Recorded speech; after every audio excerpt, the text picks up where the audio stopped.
here. He and I really tag team the effort in the budget reconciliation bill on making this historic, largest investment in Coast Guard history. So I want to thank the chairman for his great leadership on this. This is something that he and I, as the full chairman and as the chairman of this subcommittee, have a lot of pride in, because I think it was one of the more underreported elements of the budget reconciliation bill, but so important to our country and historic investments in the Coast Guard. So with that, Mr. Chairman, the floor is yours. Thank you, Mr. Chairman. I fully agree with those sentiments. Admiral, welcome. Good to see you. Patrol Forces Southwest Asia's 6 fast response cutters in Bahrain are doing difficult work in the Persian Gulf and the Arabian Sea, escorting commercial traffic, countering piracy, and interdicting smuggling networks that use small vessels and dhows to move drugs, weapons, and other contraband. As you know, seizures of these vessels at sea can be extremely dangerous. In 2024, 2 Navy SEALs tragically drowned during a nighttime seizure in this area when trying to board a dhow moving Iranian weapons to Yemen. To my colleagues who think our Coast Guard and Navy should be boarding every Venezuelan drug runner, that's a risk you take, as our friend Senator Sheehy has pointed out. Congress just directed you to develop a policy to disincentivize maritime drug trafficking, including seizing or otherwise disposing of trafficking vessels. Right now, these sea pirates are just turned on their way with no consequence. What specific changes do you intend to make in the next year to turn these interdictions into real deterrents, resulting in fewer repeat offenders and fewer dhows going back to sea to move drugs and guns? Mr. Chairman, thank you for your question and your attention on this issue.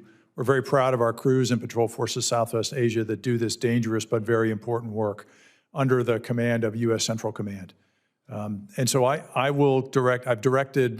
communicated when I commanded Atlantic Area with the Central Command commander and the commander of Fifth Fleet out there, and I've asked Admiral Moore to do the same. I'm going to re-engage in the Department of War, the Central Command commander, Admiral Cooper, and talk to him about the way forward on this so that we can make sure we're being more effective as we do these important boarding operations. I want to return to the topic that the chairman mentioned just a minute ago, which is after years of neglect, the Coast Guard is finally receiving the resources it needs to stop illegal immigration, to intercept drug traffickers, and to keep Americans safe at sea. In the Working Families Tax Cut Act that we passed last summer, it included the largest recapitalization of the Coast Guard in American history, over $24 billion. We also cut through layers of red tape and gave the Coast Guard flexibility to buy new ships and aircraft quickly. Let's talk about outcomes. What are 3 concrete capabilities you will deliver this year with this funding? Thank you, Mr. Chairman. So we are moving at speed and obligating the funds, and then delivering the outcomes is of paramount importance. And so the first outcome we're going to deliver is and we've already obligated this funding, and that's the autonomous systems. So we've already invested in, obligated, and we're delivering the autonomous systems that we're using for air, short and medium range.